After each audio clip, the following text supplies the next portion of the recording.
all the niqabis and hijabi. When I join these kind of classes, I always wear my hijab, even when I don't turn on my video, because anything can happen. So I beg you for Allah's sake, I will not, because of you, not upload my video. I will not because of you not upload my video. So please wear your hijab, wear your niqab, or ensure that your videos are locked. If you're here and you know any startup business owner, this chat is particularly for them. It's not just for it's not for Igwe girls, or it's particularly for startup men, women. If you know any man who is unable to come to any of my classes and needs to hear the wisdom that is Mutiato Lagoke when it comes to business, please share the link with this tonight. We are open to everybody. I'm not the one that is taking the reins of this conversation. I have with me my darling Fatima Salaudin of Egret Media, sitting comfortable on the couch. Hmm. And she is going to be the moderator for the day. She's going to be moderating. It's a question and answer session. So we're supposed to have a fireside chat. And if you know what a fireside chat is, it's a side by the side chat in a conference. And given the fact that we've had one long week of our anniversary open house, so this is definitely the befitting name for tonight's session. Inshallah. Uh, so if you know anybody that needs to be here, please share the link with them. I, for one, want to just, I'm even me, I'm about to send BC to the men, the women that I saved their number on my podcast so that they can be part of this, inshallah. Fatima is going to be the moderator, and I'll leave her to introduce the special guest.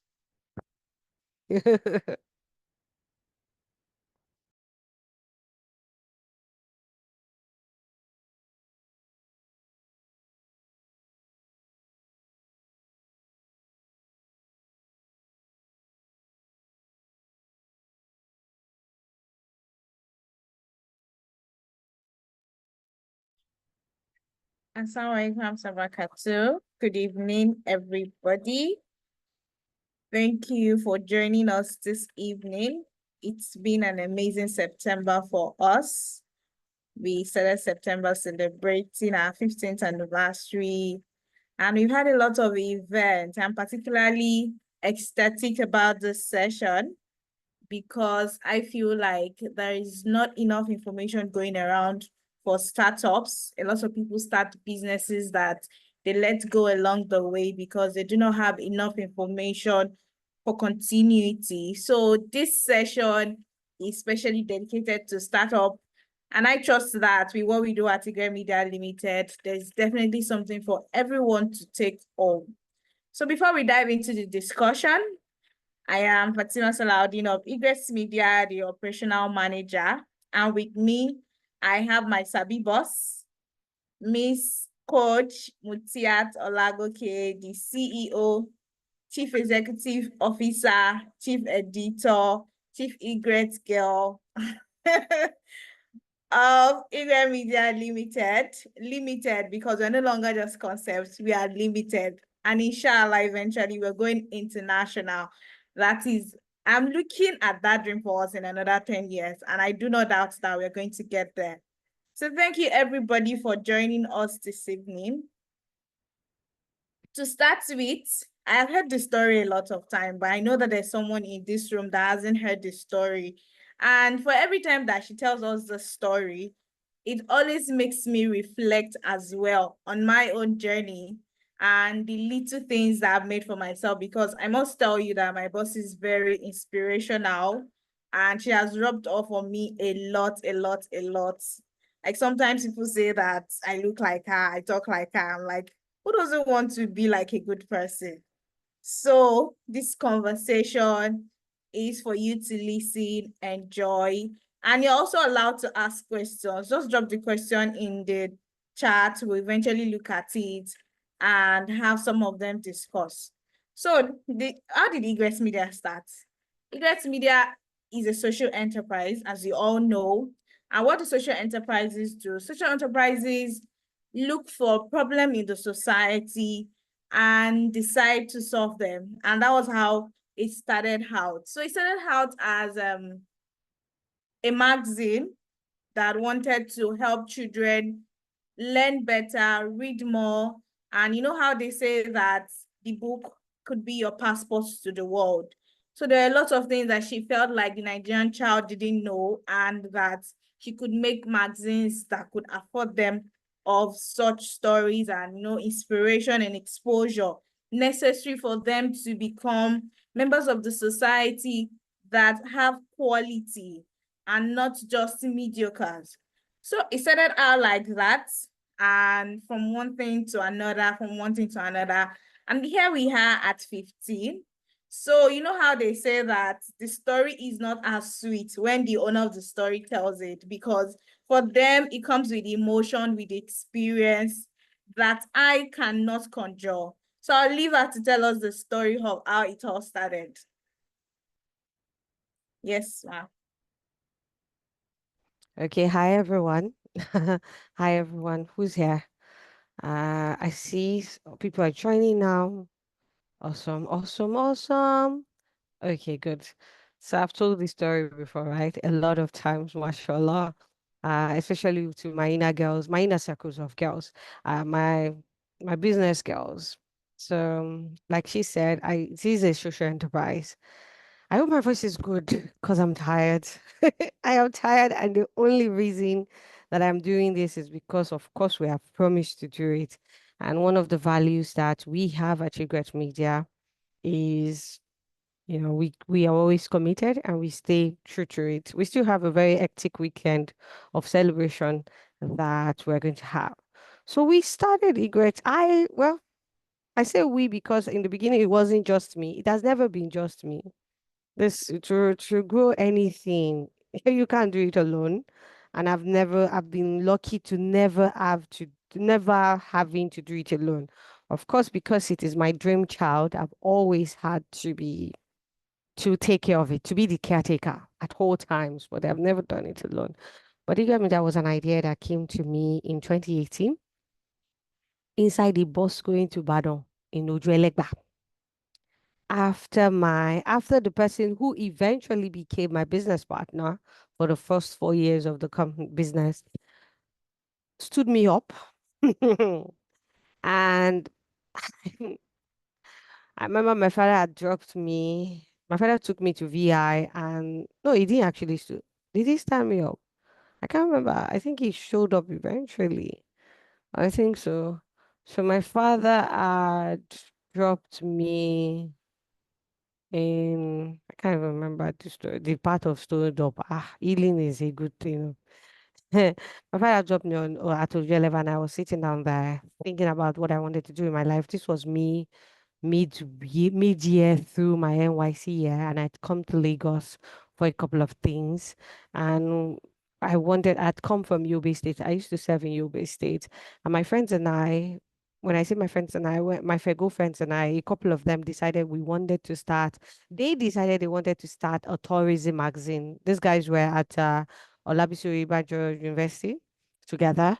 So they decided they wanted to start a tourism magazine. And I was in University of Ilorin, and they called me because one of them was in my class, I think, or both of them. They were in my class in secondary school.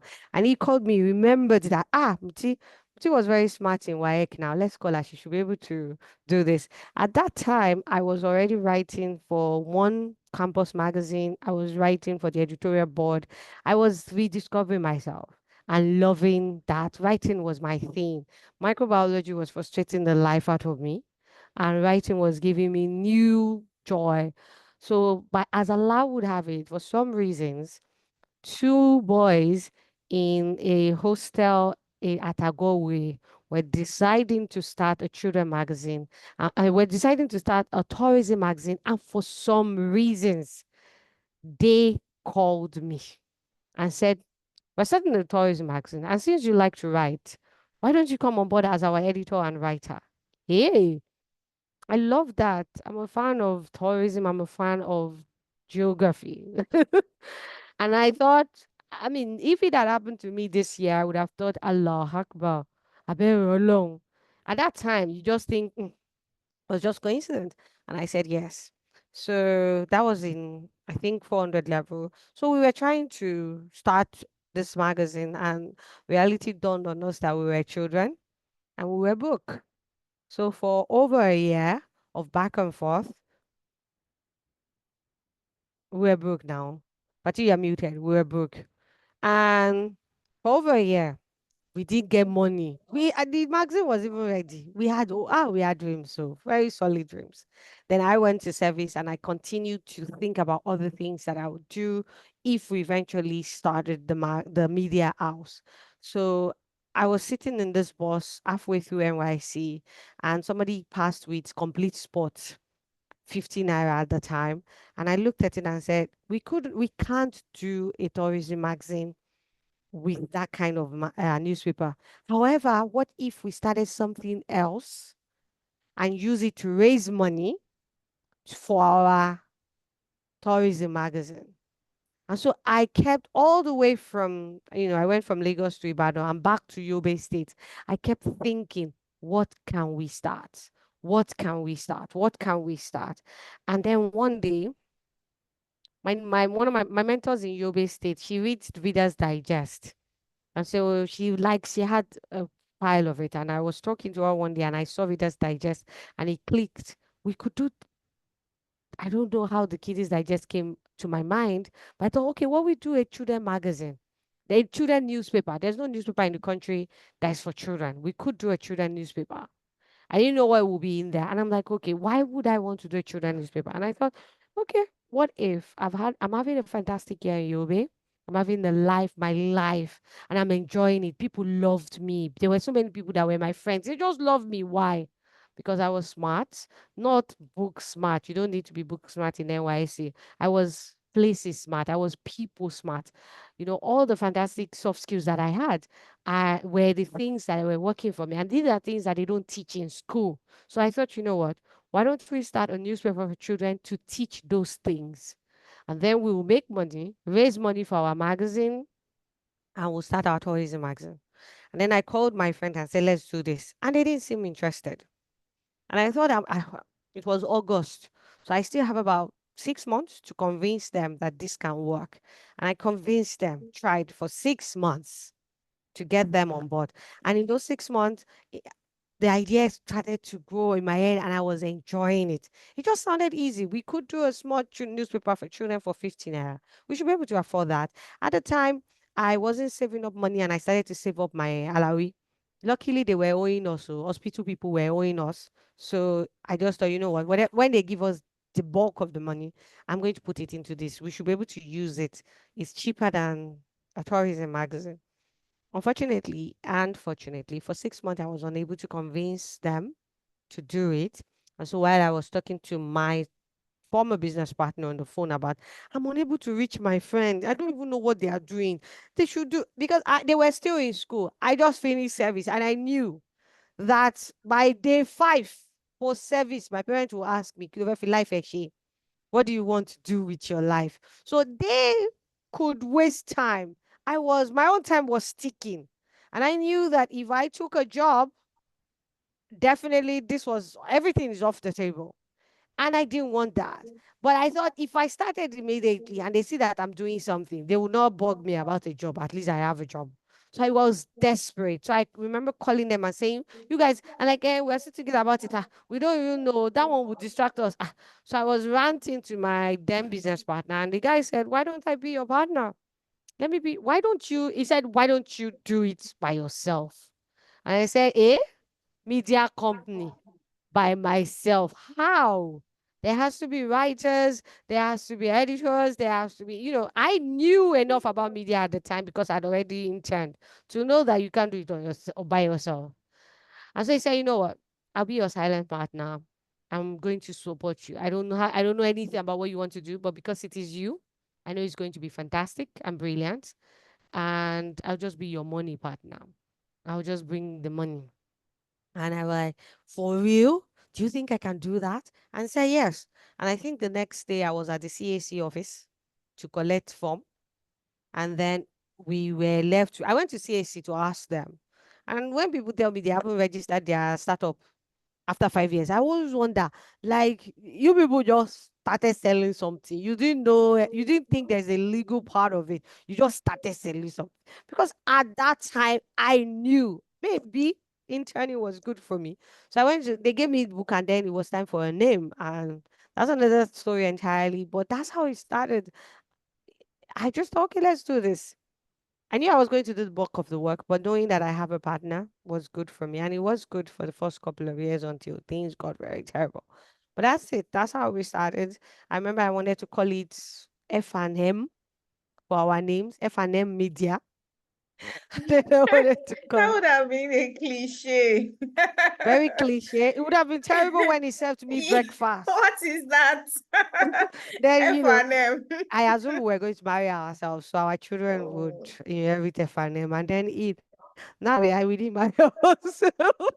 I don't know what would have happened. Thank God. And every time you remember the name, you get angry that why Ew, is the F ew. still there?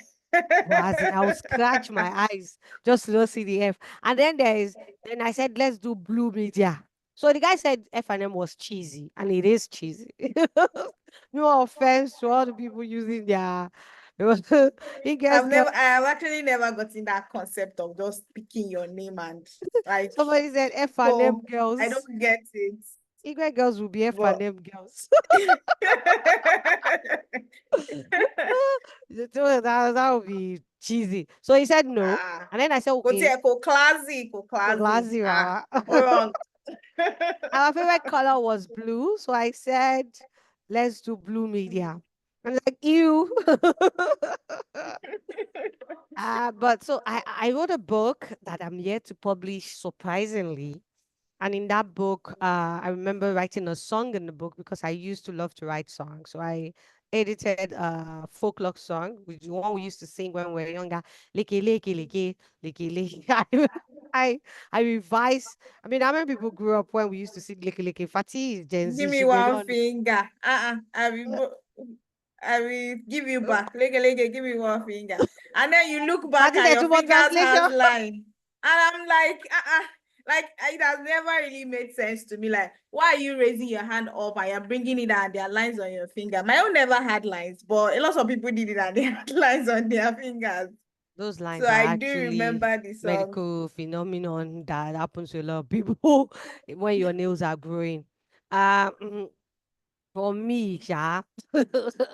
So I now said, you know what? Then it clicked the Egret, right? So I was like, lick in English. Of course, I knew biology. I scored an A in biology, so I knew all that. I'm like, lick, they make sense. So because what we want to do is to work with parents to, have a synergy. So I'm like, I just wrote Egret. My kidney is on Meko. Immediately he saw the kidney, you look, this one look unique. He said, you know what? This one is okay. I said, can I tell you the? He said, don't worry, you are okay. The Because egret that helps the cattle yeah, chase so I'm off like, the at flies. first he asked me what's secret. Is it eglet? You And think you know it's that categorically we've been doing that. We've been doing yeah, that for a yeah. lot So of yes, people. so For it's all of our segmentation of customers. Like we just, Jima Sumbera, like he leave that comfort zone. So we be their egrets, either through cajoling or being hard on them, whatever is needed. In a way, Sha, we've been the egrets, yes, we mashallah, have been alhamdulillah. because the egret is a symbiotic bird, Yes, and what it's it does is symbiotic. that I support you, you support you, and what's our USP? We are big on support. Yes, now So inspiring awesomeness. yeah, so we are big on support, and what the Egret does for the cattle is to follow them. They get a free ride on the cattle's back, and they are not leashes. So when they get a free ride, how did you later settle? That's why I settled. I saw Leke Leke inside my book, and that book was very, it was very personal to my writing journey, I still and hope that you publish that book, Sha. I Maybe will. when I the will. My twins sister come. and I decided that we're going to make it an illustration, a book. So we're going to have a collaboration. She'll do the illustration, and I'm just going to revise this. And hopefully, before year 20, we'll publish it. Inshallah. So we settled for Egret because I just thought, Egret didn't make sense. I think I was reading the book that day and I was having nostalgia. And I got to that leke, oh. And that's how I thought, Abika, we need Egret. And I told him, and he said, yes. Epiphany. Ogbewa. Wọ́n Like kàn they gbé bring wá a yóò lot mọ̀ of tán ṣe things máa ń gbé wá here. náà. Wọ́n kàn gbé I wá ni. understand. Nígbà táwọn spirit gbé dé pé ìgbà yẹn máa make sense. And I mean, it's a miracle that it makes sense. You know how people change the business name along the way, change it. So many things just seem to align, like it was just meant to be, like mashallah. So this was, I mean, this was made in the heavens. Egret Maria was made in heaven. And then one person woke up last year and said, It Sister has it has Mutiat, it is definitely it. represented what it was sent for. Like Alhamdulillah. I Alhamdulillah. will keep saying it. I've been a beneficiary, and it's amazing to see you every day do your thing, humility and everything. I'm like, this person, I don't even know the word to put to it, but this person, there's no word, but this person is awesome. And the extent of the humility that comes with it. I remember when I started to work with you, like the way that I saw you online and the way you talk, I used to think that this person, oh, it nonsense. So, and then I start to work with you, and I was like, huh, this person is traditional. Like you are so I don't even know how to put it. And then there are even certain principles that I personally had. I started to unshed myself that are you only if this person can take life so simply, then life can be easy Who too. is the person? Me? You, of course, you like you say some things like you say Arama Shebai. And especially when it comes to men, like the way you are particular about being respectful, being intentional, Let and me like loud it to all the people that are calling me feminist. from day one that I've met you, I'm always like, she's like, my sort of being, I'm always like, wow, wow, wow, mashallah, I'm a alhamdulillah. choir girl. I'm a choir Of girl. course, of course. So at the core of this Oyibo that you see is a Kwara girl. Like she's really, Ibadan, really, really raised by the way. yes, but Oh, she's traditional as expected. And when you meet her, there's this breath of fresh air that you breathe in and you're like, wow, this is really real. Mashallah, alhamdulillah. Okay, so moving on. Before I started to work here, when I hear media, I'm always like radio, radio, radio. And then I used to know that you really lauded and rate. Like when I knew and rate was from you from your status. You're always talking about and rate. I downloaded the app. I started to listen to it. And so for me, I was always like, this media that this auntie is always talking about. How was she surviving in it? Because what I used to hear on radio there, I also went to OBS and I was like, no, this is not the future that I want because it was not something that a Muslim can really, really adapt into. But here you are, trailblazing, smashing it, and still making media make sense in every word of it. So I'd like to ask you, what are the challenges that you faced getting here? hmm. Okay. I think that the number one challenge is that everything that I do with the media, with the stock, is masculine energy. Talking is masculine energy. It takes energy to do it. It's not, female, you know how it is traditionally a woman should be seen and her voice should be seen and not heard. That's the kind of conservative communities that we all come from. The woman is takes a back seat when it comes to taking charge. And public speaking is a leadership skill. It is a top tier human skill, which is usually attributed to men. And women who do it have to fight. I mean, literally, I'm saying some people think I'm feminist and I won't be respectful to men. I'm not going to be submissive to my husband just because. And the only evidence they have is because Muti can talk. So the whole concept of media and everything that I do is requires masculine energy, and it is quite intimidating. And it is for somebody who's as traditional as you know me to be, as conservative that I am in my values that most people don't believe. It seemed like an antithesis of what I should be, and quite frankly, it is an antithesis of what I thought I would be as a choir girl. Like it is the audacity for me, the audacity to be everything that I was not. I was raised to be this, or maybe my parents didn't have an idea that that was what they were raising. I don't think my parent had an idea of the picture of the children they were raising, but I was raised this way. I wasn't born this way. I was raised into it, and But, think of the average choir girl. Just finish school, get married, be a teacher or civil servant, and just go to work, come back, Lago Meta, 3 o'clock, and the cycle continues, and that's it. So to do this, to be media, is stepping out of those rules. Is stepping out of the comfort zone. So even the being itself is challenging. That's where the first challenge comes from. It seems like what I do is an antithesis of my self concept. My own self concept aligns with it because I was raised. But then again, there's a society who thinks a woman shouldn't talk. You're too intimidating. You're too loud. You're always everywhere. So that was that. I remember that I also wear the hijab. And when you were talking about the question and I saw where the question was going, I thought the answer I was going to tell you is that the hijab was the biggest challenge. But it wasn't. Is the society and what it believes of media and the women in media and the whole concept of public speaking for women or the audacity to speak up for yourself, for your brand, for anything. I mean, even if people are just there selling business, you hear, you too like money. Sure, you'll be listening to your husband. Sha. People just make an assumption that the traditional roles you have, the media, public speaking, and everything that joined with it does not align with it. And that's the biggest challenge because I enter rooms that I have never been to, or there are rooms I have never been to, rooms that I will never enter and there are assumptions that are untrue about me existing in those rooms just because I do media.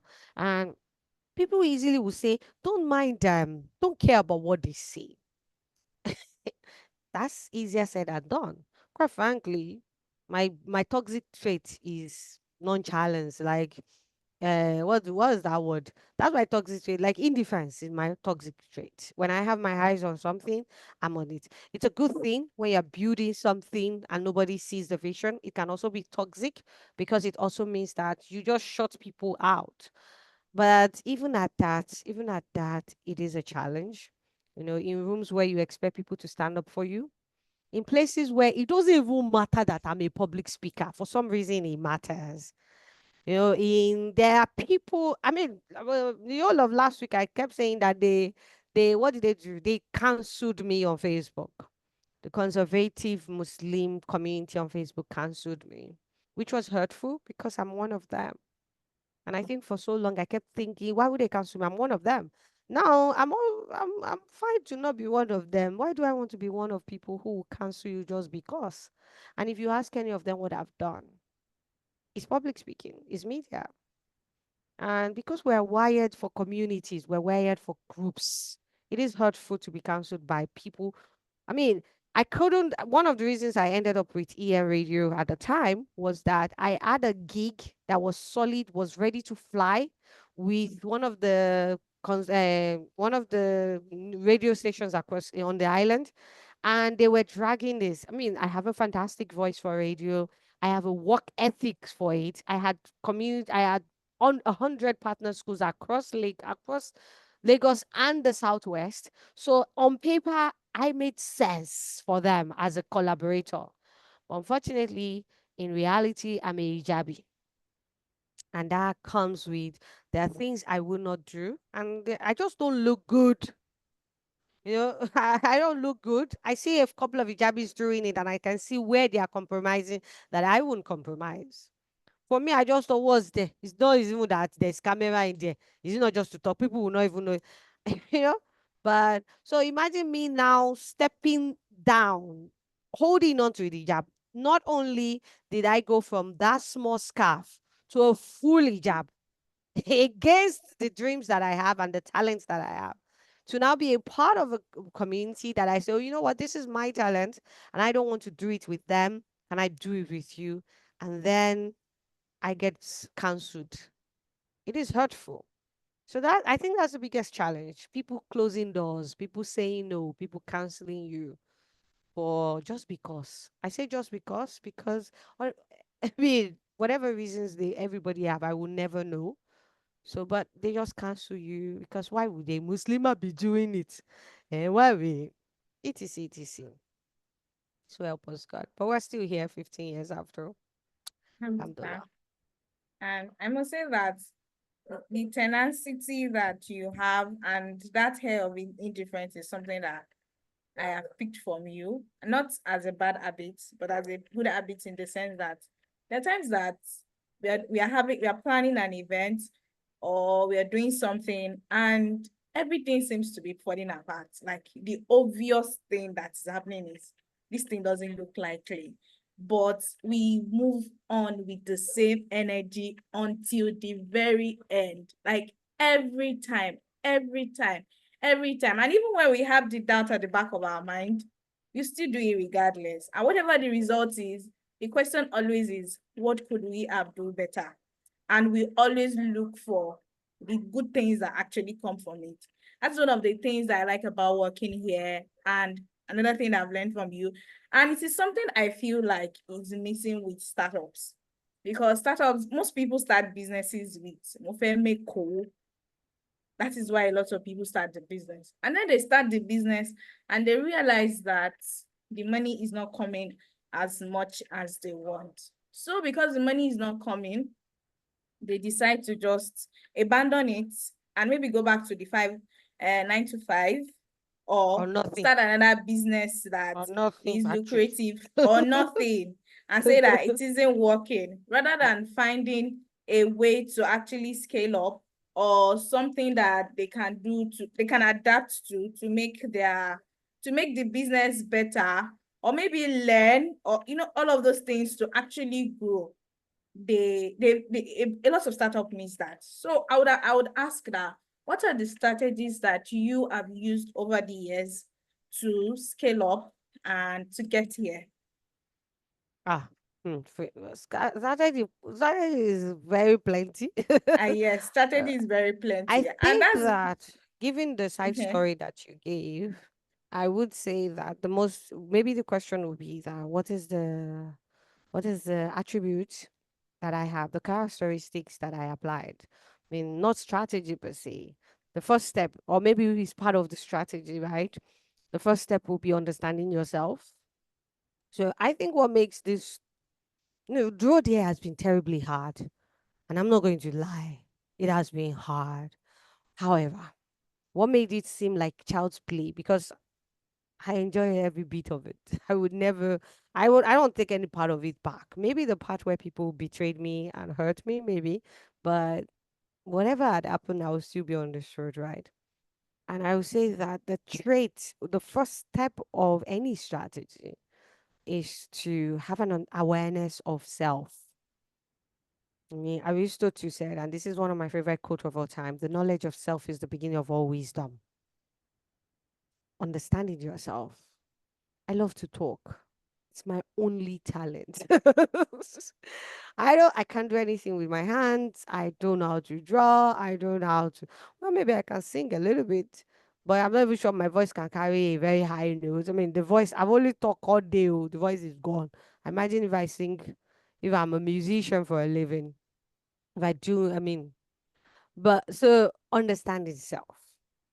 There's this thing our people have. Once your neighbor is doing something and it looks like she's making money, you too will be like, maybe I should do it too. And that's why, and then you start doing it. I mean, how many people have come to me to say, Sam Tiat, I want to learn how to do public speaking. I want to learn how to teach children public speaking. I want to learn how to do canvas. And one day I told the last person that I told, I said, why don't you do Kuku come and collect the key to my office and Kuku take over Egret Media?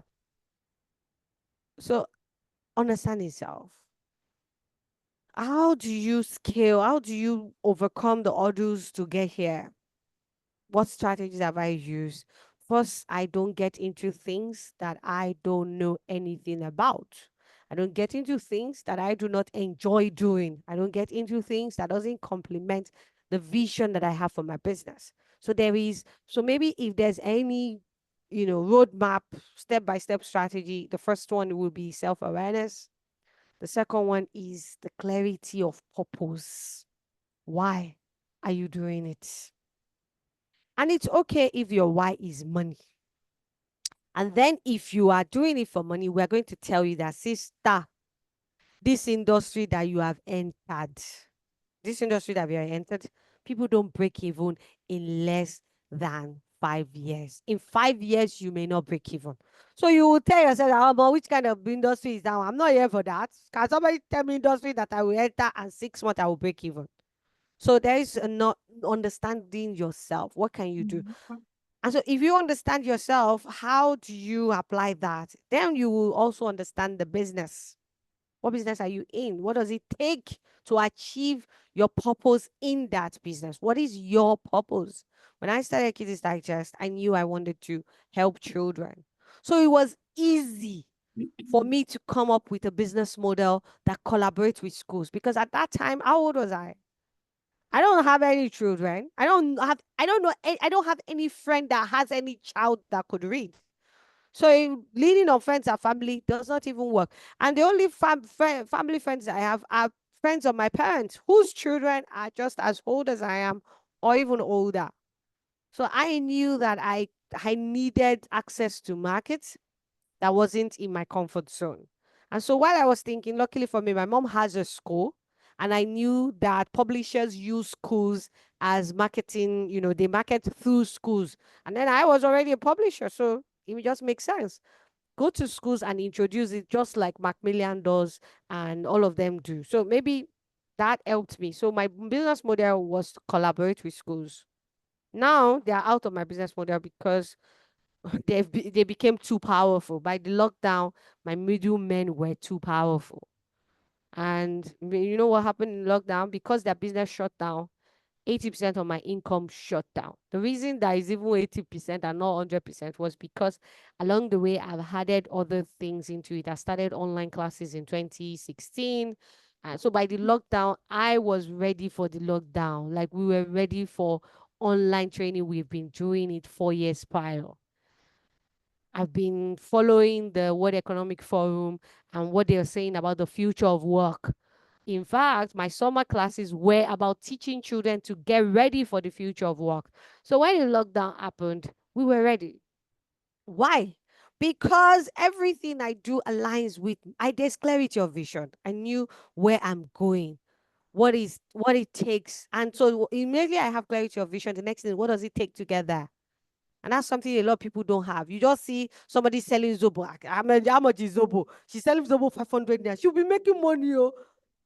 Film. It doesn't even align with what you want to do with your life. And then I'll say the next thing after clarity of purpose is audacity. You need to be audacious. So those I don't want to start. What if I make mistake? Do it. Just do it. I mean, is that Nike's slogan? Just do it. Yes, just do it. The mic. You know what you want. Everybody will please. I don't even know what that is. A lie. The answer is in us. It's not in Muti. If you come to my class, I don't have an answer for you. The answer is in you. What you lack most times is the audacity to go ahead. So I Yes. had the audacity to tell my parents that I want to start my own business. It was foolish. It was audacious, but that's what I did. And I'm sure my parents just looked at me like, okay, give her 6 months, she'll get tired. 15 years we're still here, and my mom has become mommy queen of awesomeness. That's what she calls herself, mommy queen of awesomeness, which in Yoruba is queen of awesomeness mom. And she says it with so much pride, and I'm so happy for her. I'm so happy for her because let's say I've become Igbo now. She will be mommy Igbo. Mom is So, strict. mommy street. Okay, mommy street. So she's so have the audacity, and then I think the next thing is grit. You need audacity, you need confidence. You need to do it regardless of your fears because there will be fears. Oh, I was afraid though.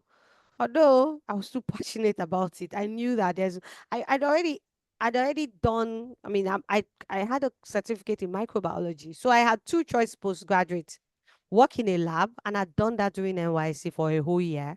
I did it well. I didn't enjoy it, but I was good at it because I'm a quintessential firstborn. Just tell me. You know how firstborns are? We're made for industrial revolution. Just say this, what to do. Do. I will do it. And You I'll do will. it well. I'll show up for it on time. And that was it. But I didn't want my life to be like that. I wanted it to have some bubbling. I didn't know that meant shaggy. I wanted I was not shaggy, but mashallah, mashallah, alhamdulillah. So after grit, so grit is things will not go your way. And I remember my mentor telling me at the start of my business when I told him I wanted to do it, and he said, Muti, you want to be a publisher. Hmm. When your friends buy cars, some of them will see you on the road and intentionally use their car to splash puddle on your body. Be ready for that because the road will be long. But the truth is that none of them will have as much fulfillment as you would if you are truly doing this for the right reasons. And he was right. He was right. So as my friends were taking jobs and etc, I remember one of my friends, I don't know if he's on this live, his father came to our house to announce that he has gotten a job for in the bank. And then me, I passed by the parlor and I look at my parents. What is this one doing with her life? I, I come from a civil servant background and my family friends are civil servant and all. So nobody got why I will decide that I want to start publishing a children magazine for 100 naira. Why? Except me. And that my friend, may Allah bless him for me, he was a big supporter of it. I think what he supported was my audacity. Like, hey, wow. Because he probably couldn't, why would he even tell his father? And then I had the audacity to do it. So you do. And so when it got hard, there's grit. It got hard in year five, it got hard in year 10, it got hard. It's still hard now. This is not hard for all of us in a Tinubu economy. It is. But, it's great. And another thing that we can say is synonymous to great is, for me now, is tawakkul. I just say that la hawla wa la quwwata illa billah. Allah is going to take care of it. Rice is 108 per bag. We're going to be all right. And mashallah, we are. So I think the last thing that is also important is for strategies. For you to truly build a strategy for any business, you have to understand the business. You have to understand the business from two perspectives. You have to understand it from your own perspective, as what kind of business do you want to build. Have an understanding of that question. What vision do you want for that business? What mission? What are unique things that you would rather do that your competitors are not doing? And then understand the industry you're playing or the niche. So in some case, you may be in the fashion industry, but your niche is going to be what? Modest fashion. Even in modest fashion, you can even niche down again and decide that in modest fashion, I just want to sell scarves. I'm not interested in gowns. I'm not interested. Or you could decide that modest fashion, I'm not going to sew it. I'm going to be buying it from Turkey. But I want to build a brand of it. I just don't want to be selling it, buying and selling. I want to make a brand of it. So when people think about the best Turkey wears, the best Turkey designers, the most unique designs, they think of me. So then you need to understand that niche. Who are the best Turkey designers? Who are the best? Apply this to whatever industry you're playing in.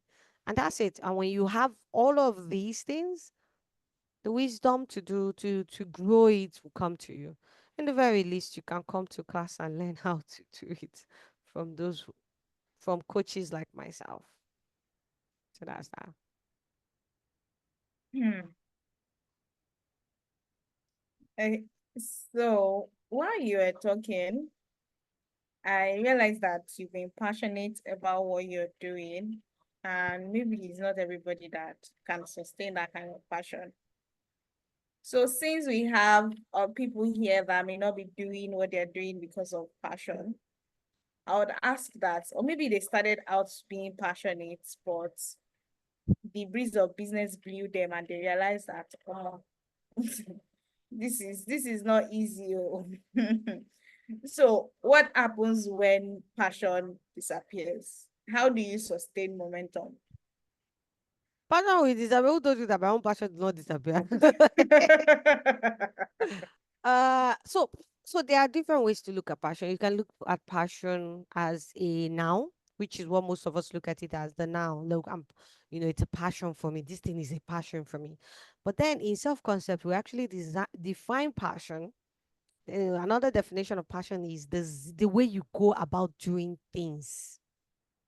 So passion is not just, oh, I like to write. Writing is my passion. That's a noun. But passion can also be a verb. The way I write passionately.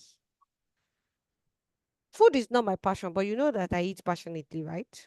Yes. I am a passionate person. I have, however, I woke up year 5, and my business partner was not interested in being part of the business again. Life happened.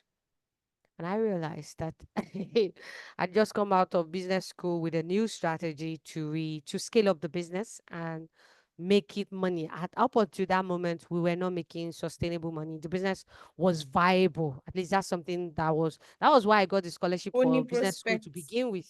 The business was viable. However, access to markets and how to really make money to sustain it was what I didn't know. So by the time I went to business school, at my last presentation, I designed a sustainable business plan, and I was telling my business partner, we need money to do this. I mean, my classmates had money, and my business partner was dragging feet, dragging feet, dragging feet, until I woke up on the 8th, was it 6th or 8th of January, and it dawned on me that January of 2014, that I was going to continue the journey by myself. And that's not the only thing that dawned on me. Oh. It dawned on me that passion was not enough. Money, That money had to passion be made. was not enough for me to wake up and do what I am passionate about. I needed money. The reason that I was passionate before was because I had a silent business partner, and I had a father who would give me money to publish. He would give me some of the money to publish to publish the the next edition. I didn't have anybody, oh, and I couldn't go back home. They would not tell me to give up at home. I couldn't give up. Not only would they say that, they would do family bits on my head. But there were a lot of nightmares coming to my head. So I stuck in Lagos and decided that I need to get this done. So when your passion run dry, hmm, when your passion run dry, when you let your vision carry you, it's not enough that, oh, I'm passionate about writing. However, I have a vision to build a business that will continue to inspire the next generation of great minds. So, writing wasn't enjoyable anymore because now I've become a business person and I'm taking care of finances, and that's hard. But the vision is there. The vision is still there. Unless you stop having that vision. But the thing about vision is that even if you go and collect a job, you still always think about, if you see anybody doing what you're doing, your heart will go there like, this thing that I failed at. Hmm, maybe I will go back when I save up money. Maybe I will go back. So what drove me was that vision. That no, this is my vision. This is where I started out. And that's why I said that, what is your why? What is your why? If your why is money, that one too, in fact, that's better. If your why is money, that your why is money is even better. People make it seem as if, oh, I am starting the business because of money. Oh, no, you're not noble. Why? Why is it not noble? A business should make money. It is a noble cause for you to do something for money, because money is your livelihood. I mean, if you collect money from any alarm means, you literally go to hellfire. So why can't you be passionate about making money through a halal mean? Why should that not be noble? I mean, we associate money to things. So if money is the reason, then let poverty wake you up. Let the fear of poverty wake you up every day. I don't feel like writing, but ebi ló máa pa mí. I don't feel like writing, but if I don't do this, hey, hunger, you will wake up. There are days when I wake up on my bed and I don't want to come to work. Then I will remember that who will pay my rent? Hey, who will pay for Fati will not come with petty cash. It's every day she's always asking for petty cash in this economy. That's why she will now ask it. She will now say, I don't even want to ask. I notice, but who will pay people's salary? Am I going to tell them? What story will I tell them? Molomo. Let money wake you up. So whatever your vision is, so if your vision is to be the richest person in your family, let it drive you. One of the things that drove me was that I didn't want people to laugh at me. All the people that have called me stubborn, hey, you're just wasting your time. Hey, you will, Khalil, it will fail. Needed to prove them right. And there was, I think, from year 5 to 10, that drove me. It drove me. From year 10 to 5 to 15 is money and success that is driving me. It's not passion. It's passion. Passion have ended in year 5. My eyes have clear. I don't clear. I don't clear. It's money that drove me. And this is not me. You can say, that system child likes money. I don't even understand that system. What do you mean by that? Do you not like money? But what I'm saying is that, by the end of the lockdown, we made our first six figures profit. And I thought I could see in 2017, I saw how viable my company was. I literally saw that I was sitting on gold. For the first time ever, I was in debt and I had to make money to return it. And in 2 months, I was able to raise from this chocolate business that I was doing anyhow. I was able to raise almost 1 million naira in 2 months. And in my head, I was like, ha, I'm sitting on gold. So much so that somebody that borrowed me money and I said I'll return it in 2 months. This guy came, I returned it in 6 weeks. I said 3 months. I returned his money in 6 weeks. He came and told me that when he borrowed me the money, he thought I would never be able to return it. But that I'm able to return the money. He wants to understand. He's thinking of investing in this business. There's money in your business, oh. And I'm like, excuse sir, me safe. I did not know. I did not know that I was sitting on money. So I don't want an investor right now. I want to see how far, how deep the potential of this business is. And since that year, it has grown bigger and bigger in numbers. It has grown bigger and bigger in numbers. And when I tell people that what I'm gunning for this year, the next year, in the next couple of years, is do 9 figures in profit, not in profit. And people say things like, 9 figures is what, 100 million? Yes. Because I can see that this company can do it. It is viable for it. It's just about finding the idea that will make certain things click. And the business has grown, mashallah, alhamdulillah. So if when you run out of that romantic passion, see your passion as puppy love. I mean, what they call that thing? That love you have Yes, for your popular. husband, that Yes. honeymoon love that you people have before you even got Um, married. And see your passion as it. So you now see the business as a business, an entity designed to sell infatuation. solution. Infatuation. See your passion as infatuation. Infatuation that made you marry someone that on the day after the wedding, you're not like, this brother has big nose, so I mean, his hair is halfway. but you don't see it before when you were cutting. This is Eh, love. is that love? Oh? You know that love now grows into something different. And some people say, Yes. I stayed because of my children. I said, Children. find something to stay because Marriage is an amana and all it is of an those amana. things. And then you stay for a manner. So your business, every business has it. There will be something else to drive you. For me, at first, it was my pride. Then I saw that my business actually has the potential, and I'm like, what? I have a gold mine. I want to dig it to see what else is there. And look at what we have built in those years, in the 15 years. last 7 years. I mean, I know that we're scaling up. Like, come 25 to 30 is going to be a scale up year for us. And because we need to elevate. Kerala Ujo, like, you're not small in the society.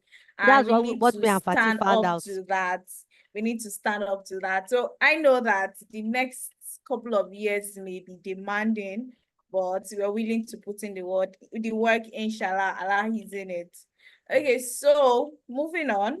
The next question is two in one because it sort of has a way that it is linked together.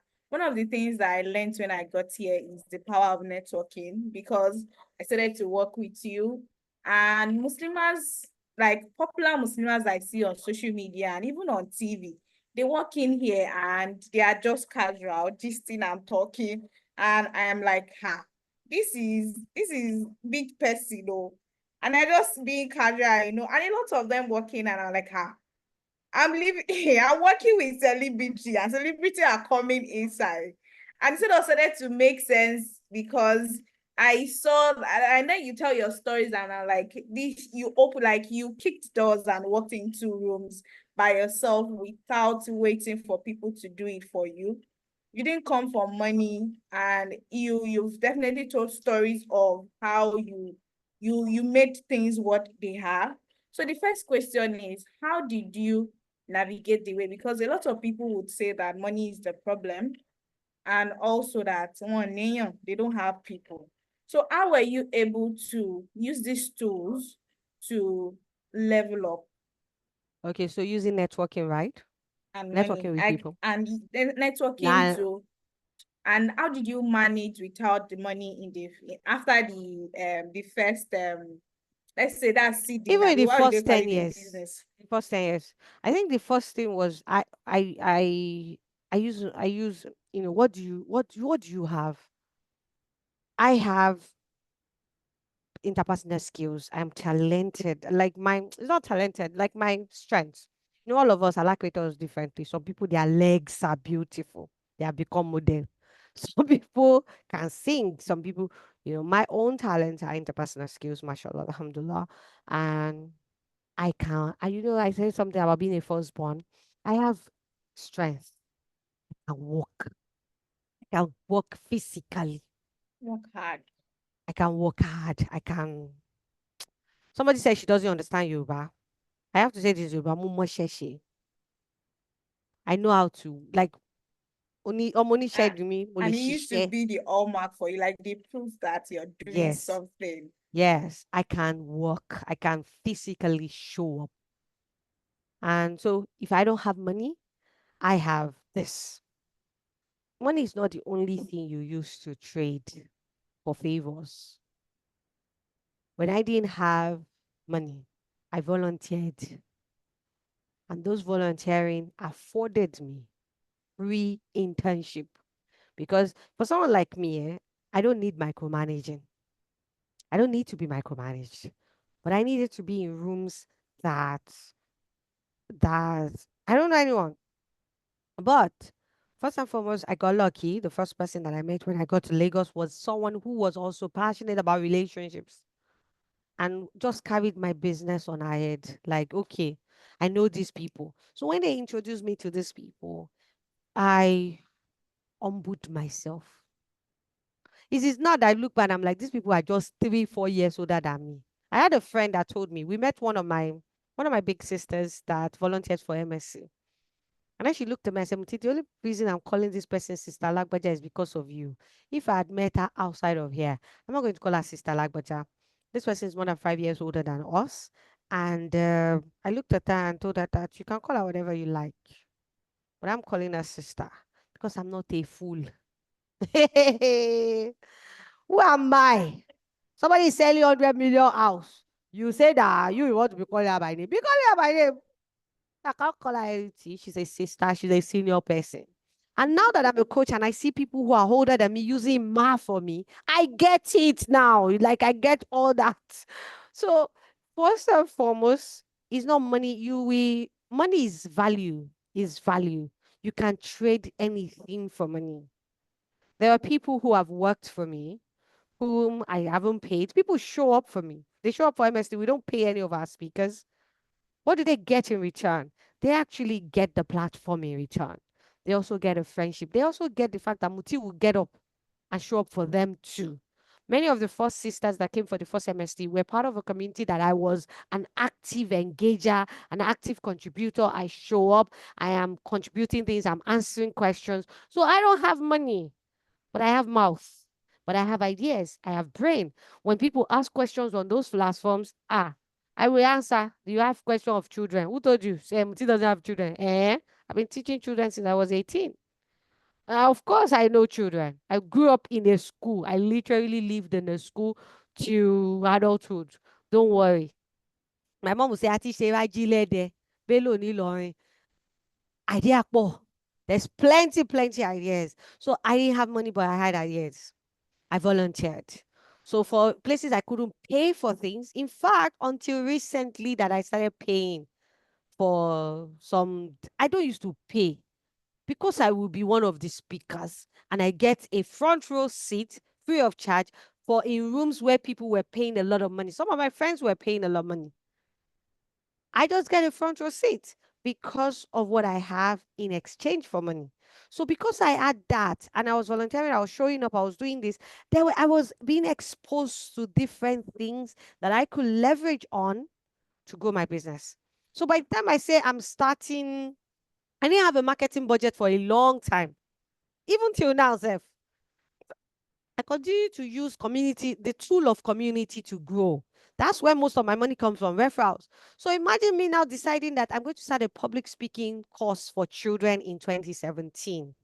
And I had rooms for, I think, 10 or 15 children. And I had more than 15 children show up. There were parents who brought their children all the way from VI. The car will park, the driver will park for the 6 hours or 4 hours of that class and wait for them. People brought their children from Sule everywhere to bring their children to attend my class without a marketing budget. My first speech class was full. The room was full without a marketing budget. Why? Because I'd already done the work. Everything people are now teaching you about content marketing were things that I used to do for real because I didn't have money. I didn't have money. I would never join a WhatsApp group and be silent. You people are broke.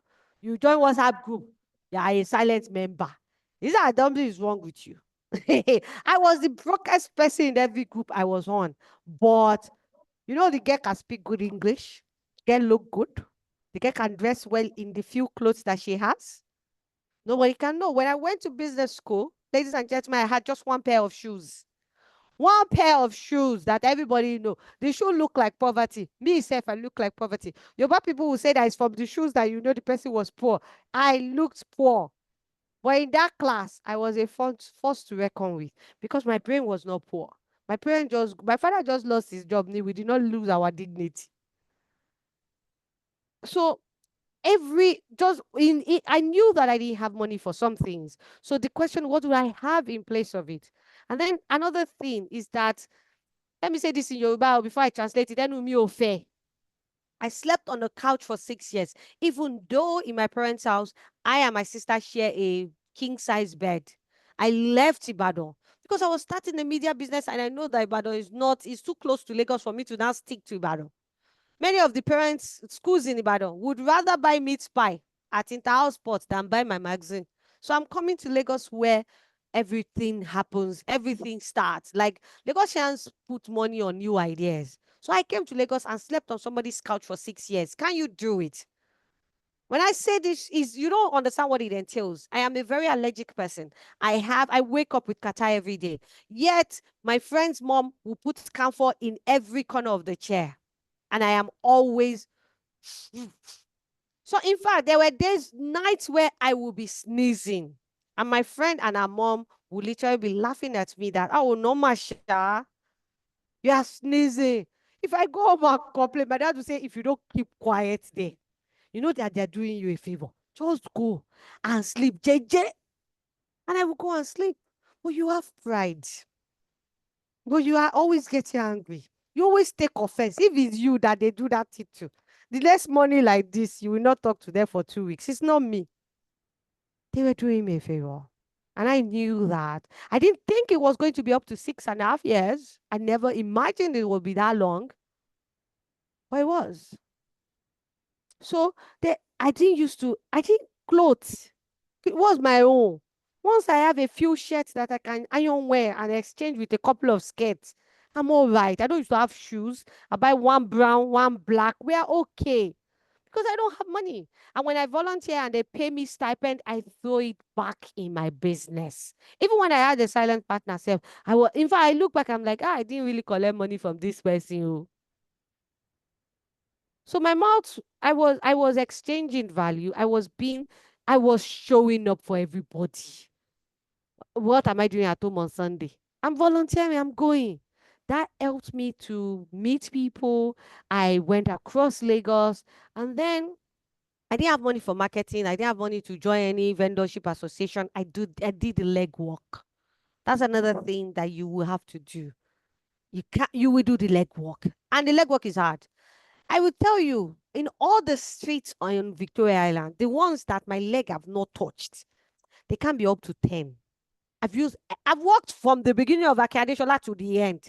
Walking down like this, corner like this in front of Bar Beach to go to a hotels. What's Adeola Deku? Me. I used to go, I walked from Ligale every day to Zenith roundabout. I don't even know that it's work. Who has the money to be paying for Kenya all the time? And that's just one local government. I mean, one part of one local government. Let's not even talk about Ikoyi. See, the day that I realized that Bodilon was far, I can't remember where we were going. My friend said, "Oh, we're going somewhere." And she said, "Muti, I'll pick you up in front of St. Saviour's." I used to go to St. Saviour's, enter this one, enter to Home Science. And then my Uber kept going and going. I'm like, Bodilon that Muti used to work. Like, I will work from United Nations office on the other side of this Chinese restaurant in through Gerard Road, through this. And I did not know that they were far. You have money for cab. So because I was doing the leg work, I was walking and doing the work and then doing the mental work. My laptop, I think, let me even shock you. There were a couple of years in the beginning, the first 5 years of my business. I think I got my first laptop that belonged to me, that my father gave me as a birthday present in 2014. Up until that time, I shared laptop. The laptop I used to use, I was a publisher of a magazine consistently every other month. I was sharing laptop at home. And his timetable, my siblings too will use it, I will use it. It's my father's laptop, all of us were using. Then when I finally used to stay in Lagos, my friend had the laptop and then she got a job with Etisalat. So she left the laptop at home and I told her, please borrow me. I was using borrowed laptops. Laptop. So as I'm using our own, I copy it, go to my father's house and join it. It was 2014, April, that my father bought me a laptop. I named that laptop Omokorede. And he really brought away. And that laptop walk. He walk. One day he died. Because what am I saying? If you don't have money, you will need to. So when I say I did this with limited resources, you will need to look at the potential of what you have and harness it. Why? Low? Low? It's like when you have one No cloth rack. and you wear the clothes. You will, if they tell you that this clothes is turning to white, you will look at it that there's still some blue there. Maximize it. You will maximize it. I think that a lot of us have more, you have more resources than I had. Social Yes. media, may Allah Is bless the a people leveler. who thought of it. At And that time, people were not leveling on social media. My friends were coming to social media to be talking about me. First and foremost, the moment I realized all these people that I'm adding from my secondary school, they will not buy my magazine. I stopped. I started adding people. Before I had you, you must be working in a primary school. You must be a headmistress. That's it. I was maximizing everything. The free ones that I was maximizing everything. Why am I taking bus from Lawansin to Ramoni? What do my leg? That money will be saved I for can something. save small change. And I didn't look at it like I'm suffering myself. I knew it was It's work part of the process. towards something. And again, I said, understanding your business. I understood I was in the media business and it wasn't easy. And that CNN did not, they didn't, they didn't break even 7 years after. Oprah Winfrey didn't break even 7 years after. Even the television she did say she went to go and sell it to Kini eventually. I was in a tough terrain. I was in the media with a Kiniko in education, with a niche in education. It's tough. But I had good spirit and I was a manager of resources. And that's how we got here. And even till now, there are still things I'm able to do that I know that people cannot do. And that's because I've gotten used to taking every resource. I mean, look at the open house we did. The money that we made in this open house is money that you will not make in any exhibition you are going to pay people for. But I thought, why should I pay somebody 100K for a booth and still do the logistics of something? Why should I collect a hall? I could afford to collect a hall and throw a party. Then I thought, this party is about, it's not going to be about, that one will not be about me.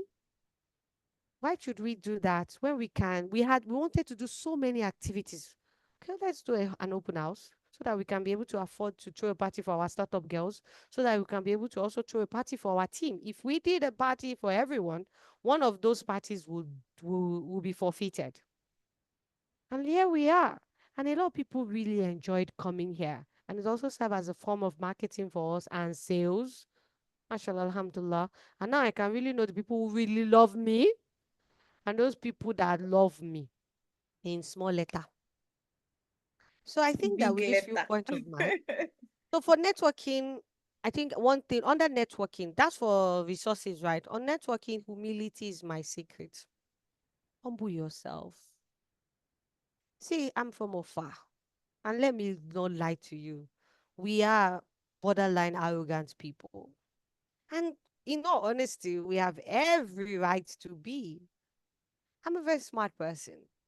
I grew up in a middle class home in the 90s. It's life that happened that we can say I didn't come from money. I didn't particularly come from poor either. There are people who say things to me. The people I used to live in the house. I mean, if I used to live in it, right? Me, I grew up in Oluyole Estate in Ibadan. And if you know, it's a middle class community, you know. So for me to I when I was coming to Lagos, I had a bed waiting for me in my family house in Ikoyi. But I choose Itire, and it's one of the best thing I ever did. Because my friend couldn't have supported me the way my friend and her sisters did. And they were, and then because they were not Muslims, our values will also clash. But they did support me. Oh, these people are money bag. Maybe they would have even done better for me. Who knows? But I didn't even know that I should have gone to Korea. Do me my eyes have not opened at this time. I didn't know that Itire was not I just wanted to stay. My friend was just like, "You stay in our house," and I stayed in our house. And I stayed in a house. This is me that don't watch Nigerian TV. I don't. I'm sorry. It's not a bad thing. We were watching cables in the 90s, so I don't know how to watch Nigerian TV. And I was living in somebody's house that they didn't have cable for long. Me, I will sleep at 8:30 because I cannot watch what is on the TV. I can't. I can't. It doesn't like. What is this? Is this content or content? I will sleep, and I didn't carry any hairs. I stayed with them. And a few times that they thought I was carrying hairs, and they said, "Oh, you were not doing ma." I said, "Me, I do ma. Oh." I was doing ma for everybody. There are some people that I called sisters, and my friend will pinch me, sister Kini, just because you have children. You are not their mate. Kilo come. You have to be humble. It is still something that is serving me, and you ask me, how do I have 300 women in my business community and it's still growing? It's my humility, my conflict management skills, and the fact that me I don't see myself. I think that's it. Now you will need to see yourself in some situations, but you need to be humble. Another thing that I think people you can't do is you get offended easily. You're on a group, somebody saying you say the person is saying to you. What's your own? Me, when I joined the siblings group, I knew I was one of the youngest people, and I respected myself. I will not say, is it because I'm young? Don't talk to me anyhow. To any of them. Am I crazy? And you see those sisters, the way that, no, there are a few people who have problems with me just because nobody can say that I did. Well, maybe sometimes I do say some things that will make you feel like, ew. However, for the majority of them, they loved me. I was their younger sister because that's what I am. And that's something you need to also do. It doesn't matter even if you're older than them. I'm older than practically more than 80% of the women in my business community. But I don't speak to anybody anyhow. I don't speak to anybody anyhow. Even And my startup girls. So those are the uh, things that I would say has helped me. And I think maybe lastly also believe that money is not hard for you. Money is not hard for you. Don't hug money to your chest. Don't wake up in the middle of the night and say, "Hmm." Money has its own spirit. And I mean, I speak of this from a place of tawakul, and it's also all those law of attraction thing you hear. Listen to them; they are right. I mean, the Rasul Sallam told Aisha, if you had not looked into the bag, you will still be picking from that bag till the end of time. Money is not something you want to be fretting about. You don't want to be checking. You don't want to be. Don't hate debit alert. Money has to flow.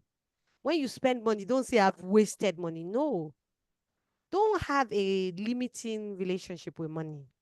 Believe that you can make it. Believe that it is easy for you. Because the moment I saw that money was hard for me. And I was like, some people share. One of my best friends, money is easy for her. Until I said, money is easy for me. You can even start affirming it and believe. Affirmation, not the affirmation that will bring you money. What the affirmation does is that it builds your belief.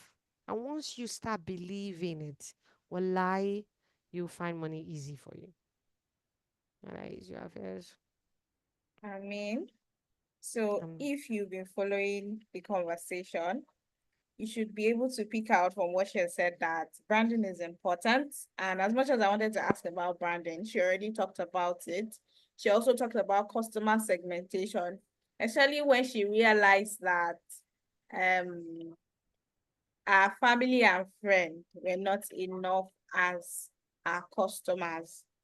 And a lot of startup actually have that issue. We are starting out and they're asking you, do you want to sell to? You're like, my family and friend will buy. And from personal experience, me, I know that that thing will soon fade out because every time my friends start a business, even if it's not something I'm interested in, I will buy as a moral support. I always buy from them to support them in the first time. But eventually, it is not my need. So it's not something that I go back to buy often. So you must learn that you need to identify your customers and how to speak to their conscience to ensure that they're getting into your funnel and you're serving them well. And that's where relationship comes in because somebody is coming into your DM and the way that there's a way that you make people feel that makes them want to stay. Instead, you're standing official, like there's no warm treatment or anything.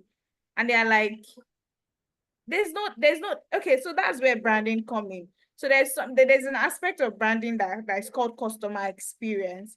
And you don't have that customer experience. And that is what Miss Mutia has with the Egret, the Egret, the women in the Egret business community, because we have different arms of that community. We have the Egret girls, the startup girls, the C4G girls, and as much as they're different girls, she makes everybody feel like they are special. She has a relationship with everybody in the community. There are times that I'll ask her that I've not heard of this person in the community. Oh. And she's like, I've heard of her. She's like, I'm like, how does she keep up with everybody? But that's because relationship is a currency in business. It is not only money that we invest in business, we also invest relationship. So talking about branding, I know that everybody in this room would have known by now that one of our brand color is blue. Because we've blown you away since the beginning of this month. We've we been glued sharing our everywhere. 15th anniversary. And then this week, we took it to another level by doing what? But like the Egret girls, even the Egret girls, the C4D girls, the startup girls as well. Everybody has been wearing blue just to show that they're celebrating with us. And by now, you know why we love blue, we choose blue, and all of those, and that's part of branding as well. So own your brand, talk about it, let people know that this is what I do and why I do it. So moving on, I would like to we basically talked about a lot of things, but still, I like to ask, we're even almost at the 9:30 mark. So I'll just ask that for new business, for startup, for instance, what are other things that you think they need to do? But before you start to talk, me, I want to tell you that at the moment for startups, we have the startup C4G, the business communication program, open for new intakes. So if you're interested in learning, in knowing how to strategically position your business, especially online, although it's not for online alone, but it is important that in this age that we are in, you're able to level your online presence. We have a course at the moment that you can enroll in. After this session, can reach out to us and we continue the conversation in the DM. So over to you, ma'am. What are other things that you would like to share with them that could actually help them manage their business better? I think that who no no no no. I mean, is the one of the this line changed my life in a way. It changed my life as a coach. The thing you don't know it, and you have to admit it. By 2013, my business was 4 years that year. I was sure that I had exhausted everything I knew with my passion about business, and I was going in circles. And it was clear that I needed something. Of course, I was interning with people who were a little bit tight-lipped, but now I realized that they weren't tight-lipped. They were also figuring out their own setup too at the time. And whether you like it or not, even if you have an MBA, running a business in actuality, in practicality, is different from textbook, right? But I, I realized at the time that I don't know anything else again. Something had to give. And by Allah, I got a scholarship to business school to do entrepreneurship management at the LBS, their EDC arm. And that's where I entered the class and realized that I knew, because I'm a bookworm, I knew things. But you know how you know things? Like if you're teaching something, I know things. I'm someone who knows a little bit of something about practically everything, or a little bit about something about a lot of things, because only Allah knows everything. But I know a little bit about something of so many things that people look at me and be like, oh, you're a first class person. No, I'm not. I'm a sponge of knowledge. I read, I watch, I remember things. But I at that time I don't know anything. And when I got to class, I realized that there were things I knew, but I didn't know how to apply. It was the same thing with the first time I went for my first content class. At the time, we paid 10,000 naira for a 1 day class. It was a lot of money. It was shy that I not used to, that I used to pay that money. And I got to class and realized that I knew about storytelling. I knew about content marketing. I've been doing it since day one of I opened my business page on Facebook. But I didn't know that there's a concept and there were principles to get it right. I just knew that I was doing it and I was getting some results. So I went to class to learn about content marketing and applied. So I read about branding and begin to apply. And I went to business school to learn about the most important part of business, the accounting, the operations, the this and that. And my business went from minus whatever it was making to making 200 naira at the end of 2014 or thereabout. And then from there, we went on to make 6 figures to now making 7 figures in profit. I hope there's nobody from the tax office here. uh, Despite, and then people say you got an office in Ikeja. I thought that was audacious. I got an office in Ikeja from an office in the Solo, and then we were going to move back, and somebody said maybe we should move back to cement, and I said God forbid. My customers are not there because I had clarity of what business systems were. I understood. I was operating a business model, but I don't know what business model was. But I was operating a business model. So the things I didn't know them until I knew them. So if there's anything you need to do, and yes, it will look like I'm advertising my class, but you don't have to come to my class, especially for the men, because I don't, the classes are not available for men. Go to a class. If you don't want to go to a class, go and allow me to say this in Yoruba, lo koshe. Gata emo emo. Especially because now startup are starting businesses because idea ain't come to my head. I googled it. ChatGPT has even made it worse. ChatGPT can even write a whole business plan for you, but Business you don't plan. know the business. To know the business is not to read about it. Go and intern with someone who does the business. Go and go to someone who does it. When my mom wanted to start plastic, she went to intern with one of my father's cousins who has been selling plastic years before then. And she went there. Like my mom had 5 children at the time. No, okay, 4 children at the time. One lokoishe, she was a teacher. And if you see my mom like this, all those parent teachers that don't look like teachers, no offense to teachers, she went to kosher for 6 months because just because you want to sell plastic doesn't know that you know where to get the best deals. And nobody in the market is going to tell you where you get deals. So you have to go and serve someone to learn. You have to serve someone to learn the inner work. There's a way it works. How do they price? How do they market? How do they build relationship? You will not know until you are inside that market. When she wanted to start a school, do you know how many months my mom came back and forth to Lagos? Went to Found one of our friends that sold book, and because people who sell books know schools, they took her to the biggest schools, the ones who are open to talk to her. She had a friend who had a school at the time. The person's school doesn't exist now. My mom will go to her school and sit down in her reception sit down in our office to see how to run a school, watch our relationship with our teachers, watch our relationship with this. And Lokoshe, when I started my business, and I saw some people were older than me and they were starting an educational center, I started to volunteer for them. I used to say I interned with them for 4 years and volunteered and served them for almost 10 years. And they, when I said, thank you for everything you did, they tell me, what did they do? That I was volunteering my value to them. Yes. And I said, yes, but you gave me a platform to be able to see my potential. I didn't see my potential as a soft skill coach until I volunteered for you. I didn't know that I was fantastic at facilitating. She was the first person who paid me to teach children to write. No, in fact, let me say the first person who paid me to teach to talk, talking that I enjoyed. I was teaching children storytelling and they gave me money. Ah, at that time, I think she gave me 12K. This was 2010. Somebody paid me to come and talk. Tap you. Something I just did for a couple of hours. Oh, Tomo, they mark notes and they paid me the money they're paying one teacher in Ibadan for 1 month. So go and humble yourself and learn something. If you need to come to class, come to class. Yes, Muti is going to sit on your neck. And walai, I will say some things that will make you cry. Cry it, cry. It's your own way of doing.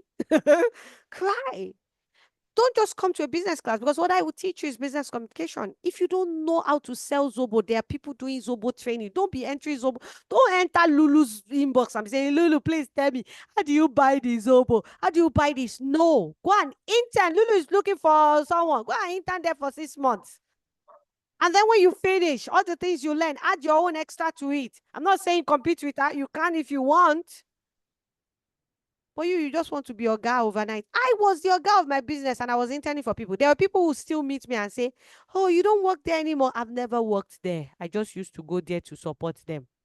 I didn't have an office. I've never worked there. But when I was working there, when I was there, you will never think I'm not working there. At no time did I tell people that no, I'm not a part of them. In fact, when the staff there don't treat me like part of them, they used to pay me. Like, hey, I'm not part of you people. I'll be evil. And I learned.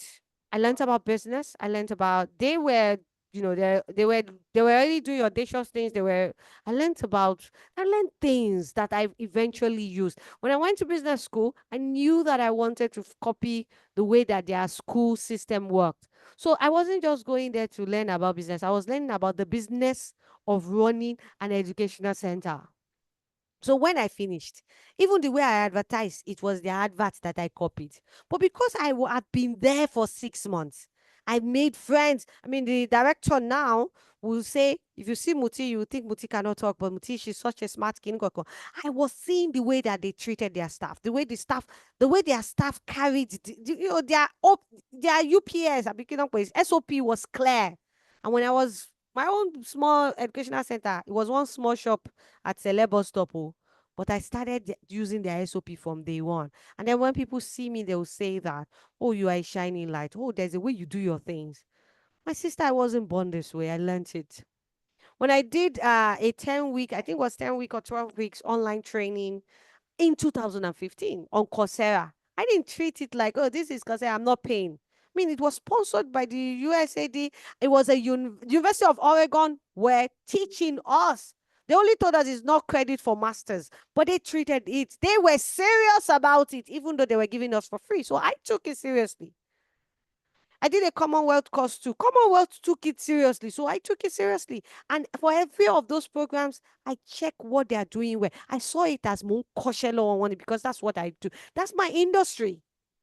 I didn't just go to the class and take it for granted. I showed up for every 50. You won't even show up, okay? You will do assignment and mark other people's assignment. It was serious work. And look at it. And so now you will see me and be like, that's just the way you do your things. Even though my limited resources are limited, I still do it premium. Why? My sister Mukosheni. I interned. I learned. Why is Muiba advertising inside my something? Yeah. So again, that's my advice. Oh, no, no, no, no. You don't know. You know you want to do this business. My sister, you don't know. And I think I especially would say this to all of you in tech. You guys don't have business models, or you have business models. Whatever your model is, God will save you. Many of these businesses are only scaling in user experience, in user number of users. Many of these businesses you are growing cannot stand by itself without grants, and you're calling the business. Some of them have become grant connoisseur, or what are we going to call them? That's the only thing. And because tech, I mean, all the owogbo in the world, all the excess money and the people washing money is going into grants. And so there's a lot of money. There's a lot of money in grants out there, right? But if you're going to build a business you will hand over to your children, you will need to build a business. If you don't get grant for 2 years? Can this business sustain itself? For a lot of you, no. You know it. I know it. You are not telling people the truth. You are giving your mother 2 million naira every month. It's okay. But your business cannot sustain itself without grants. So help you God. So go and learn how to do whatever part of your business that you're not getting right. Stop lying on Tinubu. Go and learn it. Some people are getting it done. Go and learn it. And I say, and I think communication is one part that a lot of people struggle with. So come to our class. Fati was telling you that we have it, and this is not just any class. It is a class that we particularly designed because we saw your struggles. We saw the startup struggle, and I'm like, I want to support it. I tried doing it for social media managers, right? We did it for social media managers for 2 years ago, Yes. and Service. We did for service. We did for social media for service managers. people, and the vibe was like, I want people you're ready. So we opened it up with the C4G for everybody. So whether you're in social media, whether you're in service, whatever it is that you're doing, it is open. It is not just a paid class for 3 weeks. This class is a 1 year internship with us. We will sit on your neck. Tomorrow, inshallah, we are throwing a launch on party for the startup that joined us in November last year. These girls, I showed them Shiggy. Oh. I showed They them showed us Shiggy. Shege. Me, They self, showed I us saw Shege Shiggy too. with them because they brought startup energy. Sometimes I would have Ah. forgotten their startup. I would be like, ah. And Fatih would now say, you know that they are new to this. I'm like, okay. So we're throwing a party tomorrow to celebrate how far they have come. And there's still a long way to go, but they are much more better than they were in November. They're making me proud. Some of them are doing some mad numbers that even Koi girls are not doing. I mean, these women some of them were doing minus something, something, and now they are doing some mad figures. Again, ARS could be here, so we're not going to call numbers. So this is the cost, and we're giving it away if you pay before Monday, 59,500. Otherwise, you can sponsor somebody. I was hoping that I would get some grant or something to bring the price down below this. But today I heard that some of my counterparts in the industry are doing 2 million naira for a 1 year mastermind that will support you. What I'm giving to Igwe girls how much am I giving Igwe girls? At the same price. Some people are collecting 2 million in my industry, and they're not doing it with the kind of energy that I'm doing it. So if you're a startup and you want to learn business communication, you also want to be part of a community that would hold your hand, next year we're even doing it differently. We're going to be begging some of the great girls to mentor, to come on board and talk to them. Tomorrow we are having about how many of them, Fatih? We're having about 5 or 6 great girls come to talk to these ones Yes. about everything, 6. about their business, about life, about and all of this. Ask them how much they pay, and I'm still giving them food. We're still giving them a food. Even the sharp man they want to drink.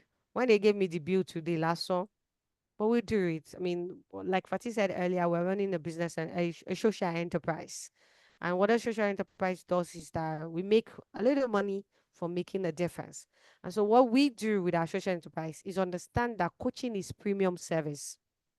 Somebody is collecting 2 million naira to hold your hand for a year. My friend paid 1.4 million naira to one of those big coaches in the lockdown to hold her hand in a year. And what did they do? 1 month, every month, you get 1 hour meeting with this person. And that was 1.4 million naira or 1.5, I think. I think she paid 1.7 or so. She lied that it was 1.4. Later, she now said, I did not want to tell you. And it was actually 1.7. I say, yeah. And this thing I will do for you for free. Their account But detail is on the poster. Someone is the asking for account for details. the account details on the poster, but Fati type it out. Customer verse her own so account details on the poster. Ó fẹ́ kọ́ sọ pé ṣé business mo ṣe ṣá. Account details is 0058012507 Access Bank. Don't tell me it no enter. Don't sleep until it enters. So this is it. Come to class, and for the men that are here, I see that there are a number of brothers who are actually doing business classes too that you can find. Don't say they are not there. They are there. Inshallah, sir, when I see a couple of adverts now, I'll be saving it. And then I'm also collaborating with somebody, a man, so that we can. I want to open up my own network too. I want to collaborate with a man who's not even Muslim too, so that we can have I can support men with the reason I'm doing the collaboration is I see that a number of young men can take me as their mentor, but I don't have these communities are sacred to me, and in Islam you understand what intermigne is in Islam. So, and like Fatih said, I'm a very traditional, very conservative person when it comes to things like this. And coaching is a romantic something. You will fall in love with your coach. Go possible. Igwe girls are falling in love with me. The only reason is not a scandal is because they are women. And their husbands will just be like, some people's husband know that they are competing with my love. And imagine if that's with a man. How many wives will pour acid on me? Cannot do. Oh.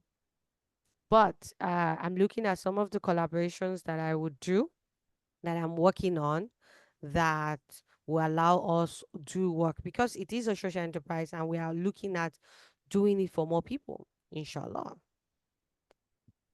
Thank you very much, Kuratul. Fine. So if you pay before 30th, you can get 30% off, and that's because we're celebrating 15 years anniversary. However, after that, from the 1st of October, the early bird is 65K till the 26th. You see how close we are, the early bird is, because I just want you to pay, but the cost is 85K, and even that is a discount because you will get 1 year, one whole year plus 1 month of mentorship and support, inshallah. And so that's it. I think that's it for the night, Fatih. Okay, so there are a few questions here. And the person asking, someone said that he has volunteered physically online and still get low sales. What else can we do? She has what? I She has Volunteered. volunteered physically. I feel like there's something that still needs to be done that you've not done. Okay, I don't I know what a believe Christian so. can join. This is for Muslims. And that's why I said that I'm doing this collaboration with this person. He's a man, he's a Christian, so we'll be able to kill two birds at once. Men can come, Christians can come. So no, inshallah, by the grace of God, when that collaboration falls through, I will definitely market it, and hopefully the Christians in my, because I have a lot of supportive Christians. I was raising money for one of my volunteers last year for our mom's cancer treatment. And there were people, Christians, who sent me 50,000, 100,000. And I feel guilty that many of the valuable things I'm doing are not even for them. So, a female friend, no, I'm doing it with a male. It's not my male friend. I can't say it's my friend yet. We saw ourselves at business school and we're collaborating. So, so that's it. Thank you for sharing your story. You're welcome, Sister Falashade. Thank you. So for the person, see, volunteering too, you get how it has to be strategic. Where did you volunteer? See, me, I volunteered without strategy in the beginning. There was some strategy. I didn't volunteer. You will not see me volunteering for a concert. I was in education. I was volunteering in line with education, which made it work for me. So I met people who knew people who it was easy. My own personal and business brand is clear to anybody. If you ask about Mutia Tolagoke, they will tell you communication. Nobody has, oh, she teaches communication. Like there's no confusion. Why? Because I did not volunteer for a fashion, you will not see me there. I had people who volunteered for me, and then they will go to volunteer for fashion people. And next thing I'm seeing them with people that are doing soup kitchen. And then, I was very clear where you will find me. Even now, even the collaboration and the speaking gigs I get, they are very, if it doesn't align, and Auntie Muti, you can talk about marriage. I'm not a marriage coach. You can talk about, I'm not a this coach. Look at how much I niche down. I niche down so much that I'm only teaching, mostly teaching Muslim women and their children. That's how niche down is. Because they say the riches are in the niches. You may not be volunteering in places that are strategic for your brand. You may also be volunteering for people who just see you as Abura Dugbo, people who don't rate you.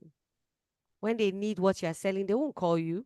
You may be volunteering in places where 20 of you are doing the same thing and you are not even the strongest link there. In fact, you may be the weakest link. If you are volunteering in a place 20 of you are selling, let me give an example. My Egret girls. Do you know how many fashion girls that I have? It is impossible for me to patronize everybody. In the beginning, I used to when there were not a lot of them. But now we have more than 50 fashion girls of Abifati Yeah, they are the most. across all of the 300 and something women that we have. I can't buy They from have the everybody. most numbers. I tried Either to. couture, bespoke, ready to wear. We And have so many fashion girls. I tried to.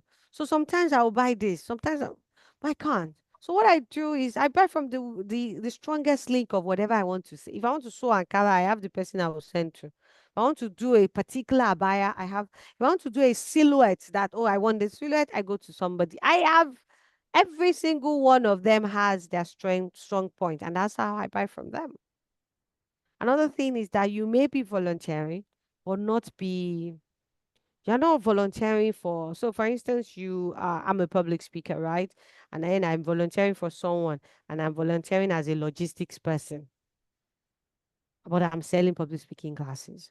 No, I volunteer as an MC. That's where you will find me. MC ni. Why would they take me for anything? Well, logistics to do what? I say MT you can do. Yeah, I can, but I would rather do MC. I'd rather teach the children class. In fact, I remember when I went to one UMA, I did the teenage class and people were like, we didn't see you on the stage, on the main stage. Why? The main stage doesn't do anything for me at that time. It was 2019. I hadn't branched into adult classes like I do now. The children classes were is my niche and that's it. Now I would definitely not go to the children class. I'll go to the adults because now I have things that I want to sell to women and that I need people to see. So volunteering, just because you volunteer, it has to be strategic. You have to use sense. So you have to use street sense. And don't look at it like, if I don't want to be too calculative, be calculative. The people you are volunteering for, they too, they are calculated. Everybody is in it for themselves. Be in it for yourself too. Don't be manipulative. Don't be a witch about it. But don't leave your house until you can weigh it and it makes sense. Do it lillah. Yes, it's okay. It's okay. See, the fantastic thing about Islam is, for instance, for Muslims, is that you can do something lillah and it will still benefit you in this life and the next if you have sense. Because all you need is intention. All you need is intention. Just align your intention. Topi Super, you've made payments. I think I've received it. Uh, Fatih, please drop our office line. Just send your receipt to the line that they're about to drop. Thank you. That was fast. You see this person. This person is ready. Okpo. the kind of people we like to see. Let's We hope hope that that you she'll can bring keep this the energy, energy. Sha. Let's hope that when it's time to show up, you not say that you not run away. They I always run away. Ah, self-concept is hard. So for the yeah. volunteer person, I hope that works. But why are you even volunteering self for sales?